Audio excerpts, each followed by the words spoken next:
Assalamualaikum warahmatullahi wabarakatuh. Selamat pagi, siang, sore, ataupun malam.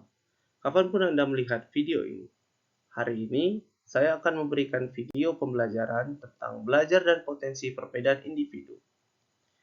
Sebelumnya, terima kasih kepada Bapak Sugianto, SPD, IMA yang telah mengizinkan kami pada mata kuliah Psikologi Pendidikan untuk membuat video pembelajaran. Saya Agung Zaki Suhada dari kelompok 3 bersama dengan teman-teman saya, Trides Mayora Hutasoid, Putri Octavia Simbolon, dan Yasinta Teresia Claudia Menalu.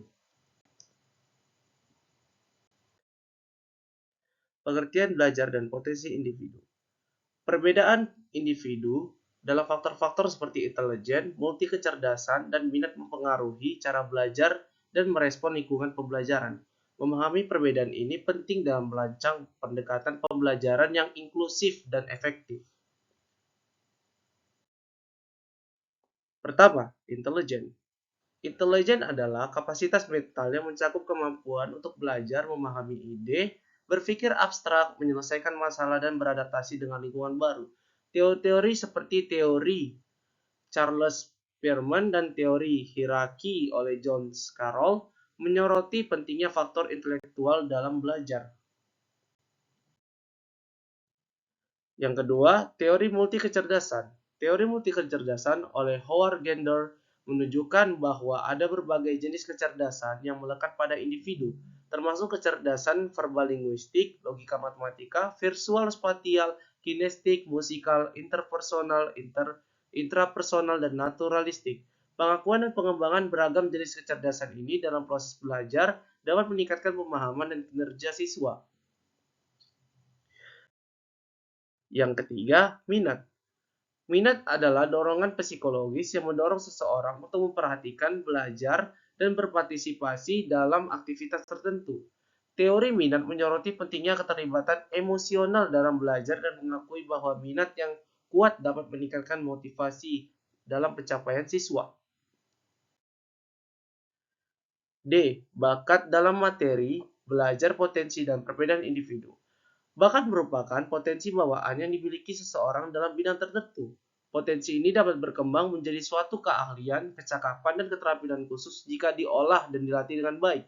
Dalam materi belajar potensi dan perbedaan individu, bakat dipelajari sebagai salah satu faktor yang mempengaruhi belajar seseorang. Beberapa faktor yang dapat mempengaruhi bakat yang pertama genetik, lingkungan, pengalaman, perbedaan individu.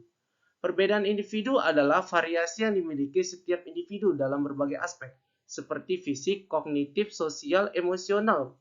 Perbedaan ini dapat mempengaruhi cara belajar dan potensi seseorang. Beberapa faktor yang dapat menyebabkan perbedaan individu seperti genetika, lingkungan, dan pengalaman.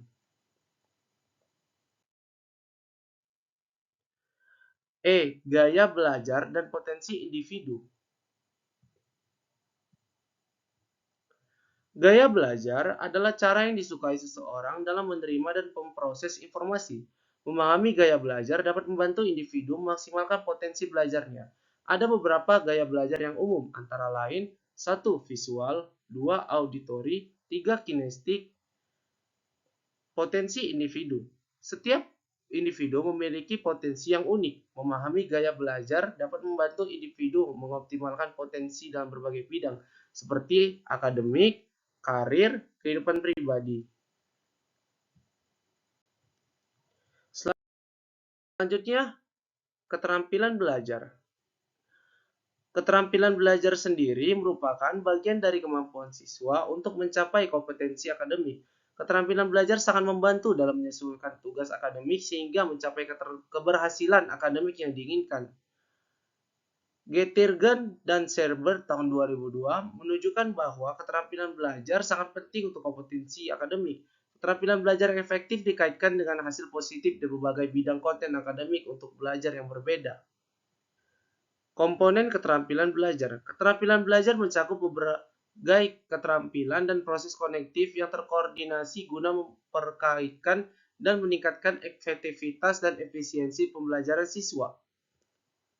Menurut Hofer dan Patton, Keterampilan belajar mencakup kompetensi yang dikaitkan dengan mempelajari, mencatat, berorganisir, mensintesis, mengingat, dan menggunakan informasi.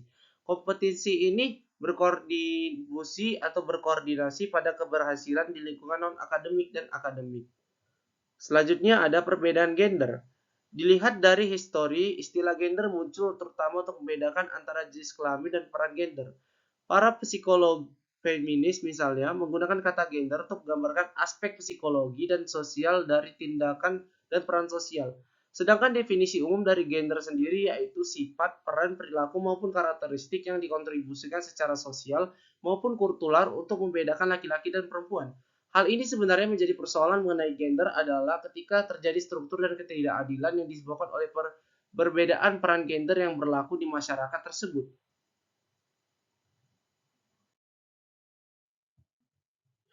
Perbedaan kultur atau budaya.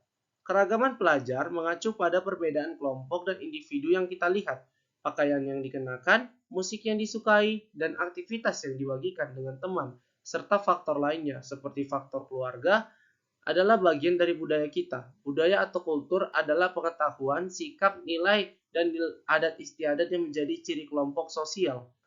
Untuk menjelaskan perbedaan ini, maka diperlukan kontribusi terhadap budaya, budaya individualis, dan budaya kolektif.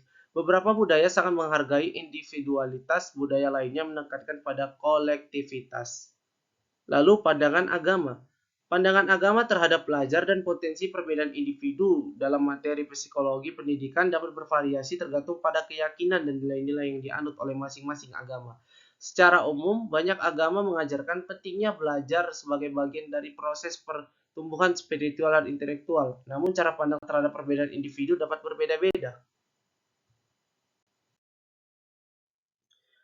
Baik, untuk penjelasan hari ini apabila ada yang ingin bertanya atau ingin menanyakan, silakan taruh pertanyaannya di kolom komentar. Nanti akan kami tanggapi dan akan kami beri jawaban. Kesimpulan yang dapat diambil pada video pembelajaran hari ini adalah pentingnya memahami perbedaan individu dan bakat dalam konteks belajar tidak dapat dilebih-lebihkan. Perbedaan individu dalam faktor-faktor seperti intelijen, multi kecerdasan, minat, dan bakat dapat mempengaruhi cara individu belajar dan merespon lingkungan pembelajaran. Memahami perbedaan ini adalah langkah penting dalam merancang pendekatan perbedaan yang inklusif dan efektif. Baik, sekian dari saya Agus Zaki Swada pamit undur diri. Selamat malam. Assalamualaikum warahmatullahi wabarakatuh.